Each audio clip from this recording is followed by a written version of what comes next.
तुमच्या हातातून नामस्मरण लिहिलं तुम्हाला कसं वाटलं, किंवा हे माझं चालू आहे राम कृष्ण हरी विठ्ठल केशवा गोविंद माधवा, हे नामस्मरण मी दिवसातून 4 तास करत असतो लिहिणं, तर तुम्हाला तुमचं काय मत आहे याबद्दल? समाधान वाटतं. नामस्मरण लिहिलेलं चांगलं, केलेलं चांगलं. आणखी जरा 2 शब्द माझ्याशी जरा त्या म्हणजे नामस्मरणाबद्दल तुमचं काय मत आहे? चांगलं आहे. असं वाटतं अजून तुमचा एखादा छोटा अनुभव सांगावा. ते आता माझ्या एवढं ध्यानात राहत नाही. असं आहे का? आता मग एकटा असल्यावर ध्यानात येतं.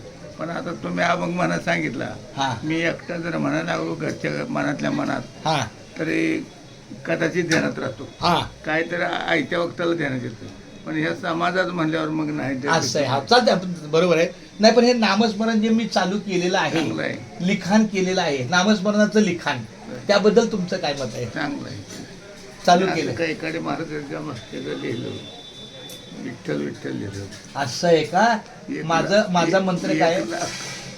नाही आम्ही जसं आज लय दिवसापूर्वी हे देवा, वयाच्या 30 वर्ष. फार सुंदर. तात्या आमचं वडीलच आहे. आमच्या वडिलांना पण आम्ही तात्या बोलायचो. तात्याचं वय तुमचं 95 वय असेल? 94. 94. चालायचं अजून 6 वर्ष देवाने द्यावी आणि शतक साधलं. तर मी आता तुमच्यासमोर येतो. हां चला, रामकृष्ण.